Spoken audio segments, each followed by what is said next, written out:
Welcome back to The Deep Dive.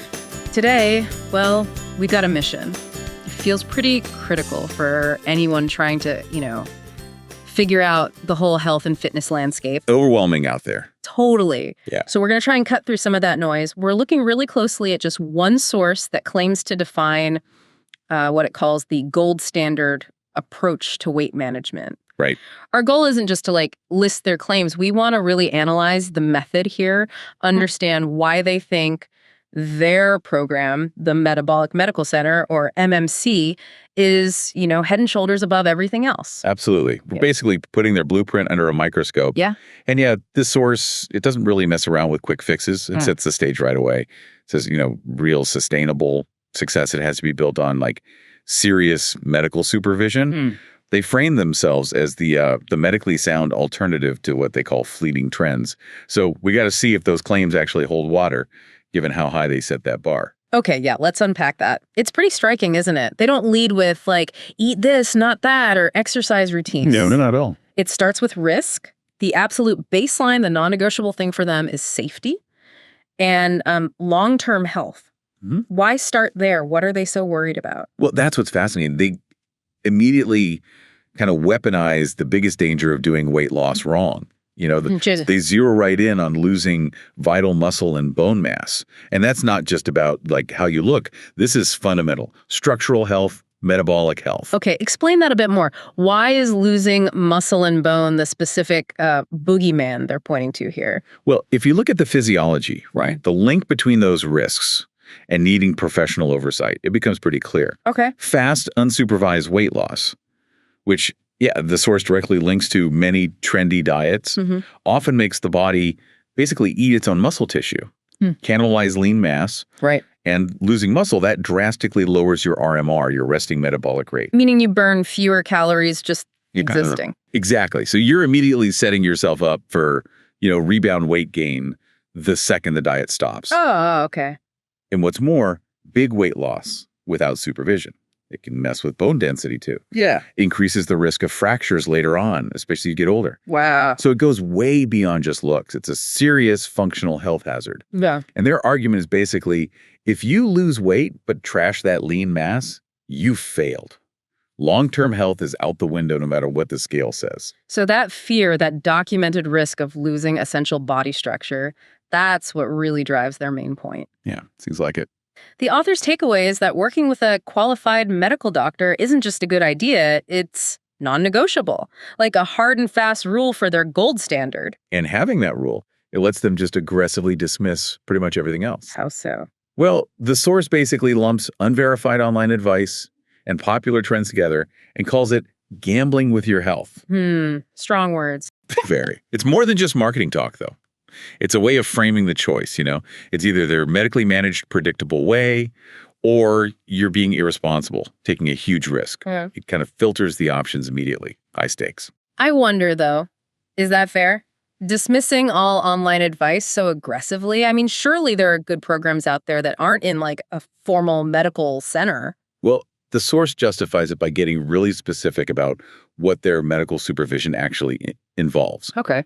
They basically argue, look, if a program doesn't have these specific checks and balances, it's inherently risky. And that's what they claim elevates their approach beyond just, handing out meal plans. It's about managing the internal stuff, the physiological stress that major weight loss puts on your body. Okay, so what does that supervision actually look like? Day to day or week to week?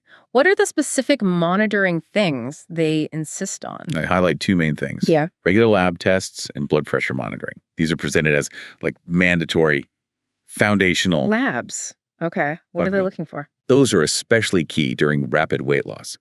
They're talking about checking things like electrolytes, potassium, sodium, which can get dangerously out of whack. Yeah, right. And also liver and kidney function. Because when your body breaks down fat really fast, it releases stored stuff, toxins maybe, and puts a strain on those organs. Okay, that makes sense. So you need a doctor looking at those labs, making sure your body is handling the process safely, not damaging anything long term. And the blood pressure monitoring, that sounds, pretty standard. It is standard, but it's crucial here. Weight loss often causes big swings in blood pressure. Right. And people might be on medications already that need constant tweaking. The source implies that just, checking it yourself or having non-medical staff do it isn't enough. So it's about the constant adjustment and oversight. Exactly. It's this rigorous, documented data. Yeah. The labs, the BP checks, that's their proof. Proof that they're actively protecting your body during this big change. The medical part isn't just prescribing things. It's more about managing risk and adapting treatment as you go. So the safety net sounds pretty tight. Qualified doctor, detailed labs, constant BP checks. But the source also says the program isn't just clinical oversight. There's another part to it. Exactly. This is where it comes together. They combine what they call unparalleled medical supervision with expert coaching. Okay. The idea being, I guess, that the medical side ensures you're safe, but the coaching, that's what helps you actually change your behaviors for good, for sustainability. Let's define that coaching part then. The medical stuff is clear labs, BP, doctor. But what is this expert coaching supposed to involve based on what they're claiming? Well, when a source like this talks about expert coaching, they usually mean the non-medical side of things, addressing why people gain weight to begin with. Okay, like habits, psychology. Yeah, generally. Yeah. Structured guidance on habits, maybe psychological support for things like stress eating or emotional eating, and definitely tailored nutrition education that goes beyond just the initial, maybe restrictive phase. So teaching you how to live with it long term. Right. How to handle social events, what to do when you hit a plateau, how to shop, how to cook, making it a permanent lifestyle shift. This dual approach tries to tackle both the body's mechanics and the human side, the habit side, at the same time. That integration feels important because, yeah, a lot of trendy diets might focus on one but totally ignore the other. For sure. Now, if they're calling this the gold standard, they need more than just a smart-sounding method, right? They need some proof it works. Longevity. That raises a really key question, yeah. How long has this model actually been around? And the source is very explicit here. They boast 29 years of providing proven premium care. 29 years. Why? That longevity claim is pretty central to backing up the whole gold standard thing, and it's a direct counterpoint to the flash-in-the-pan diet criticism they throw at others. That is a long time, nearly 3 decades. But, I mean, does 29 years automatically mean it's still cutting edge? Or could it just mean it's old? Does the source say anything about evolving over that time? That's a fair point. The source mainly uses the 29 years as proof of stability, of effectiveness, implying that their core structure, the medical supervision part, has been strong enough to last through all the changing fads in nutrition and health. They don't explicitly list, like, we updated our curriculum in 2020, but the structure itself, relying on current lab results, licensed doctors, kind of suggests it has to adapt based on modern medical practice. Okay. They're essentially selling consistency, time-tested reliability, which, is a pretty strong argument against the kind of chaos you sometimes see with online advice. Okay, this is where the narrative shifts a bit, and I find this part really interesting. Once they've laid out the medical credibility, the coaching, the track record, they pivot the conversation away from just cost. Yeah. They move towards finance almost. Yeah. Financial strategy. How so? They shift from talking about cost to talking about value. The source explicitly frames the program not just as an expense, a fee you pay, Right. but as a wise, life-changing investment in your well-being. That change in language, it's really crucial for how you, the listener, might think about it. How does framing it as an investment change the psychology of deciding whether to do it? Oh, it changes everything. Think about it. When something's an expense, what do? We look for the cheapest option, right? Try to minimize the hit. Yeah, usually. But when something's an investment, we look for the best return, the highest ROI, return on investment, even if the initial price tag is higher. Ah, I see. The source is basically applying business thinking to your health. They're implicitly asking you to calculate the long-term costs of not addressing your health. Things like chronic disease, medication bills, maybe lost work productivity. The cost of neglect, basically. Exactly. Compare that potential lifetime cost against the upfront, maybe higher, cost of their comprehensive supervised program. The underlying message seems pretty clear then. Why gamble with your health on some cheap fad when you could make a serious financial commitment to a system they claim is proven? Precisely.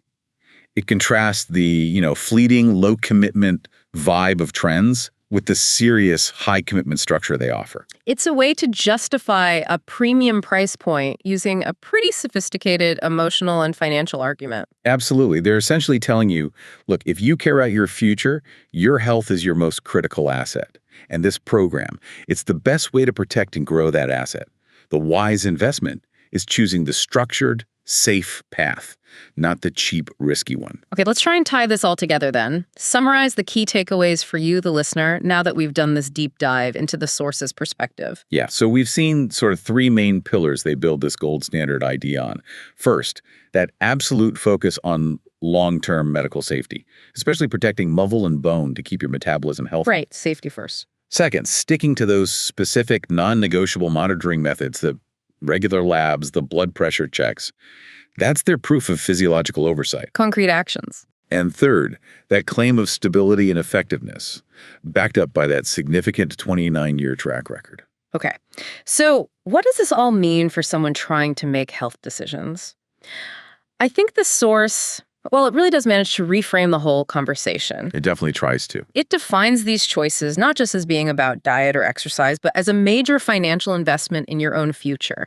It flips the usual cost-benefit thinking around, arguing that the real risk and ultimately the bigger cost actually comes from picking the unverified, quick, maybe cheap-seeming option.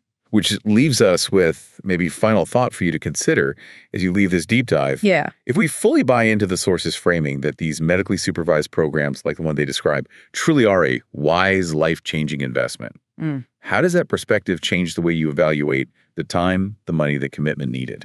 Does thinking of it as a critical, maybe multi-year investment change how you budget for that kind of comprehensive care versus how you might treat, say, a free online trend you try for a month? That's a really interesting question, comparing the long-term view versus the short-term. Exactly. Yeah. The source is basically betting that once you look at it through that financial investment lens, their higher cost, higher commitment option starts to look like the logical choice. Food for thought, definitely. And if you want to check out the source material we discussed yourself, you can find the claims by going to goingmetabolic.com and searching for the Metabolic Medical Center. Thanks for diving in with us today.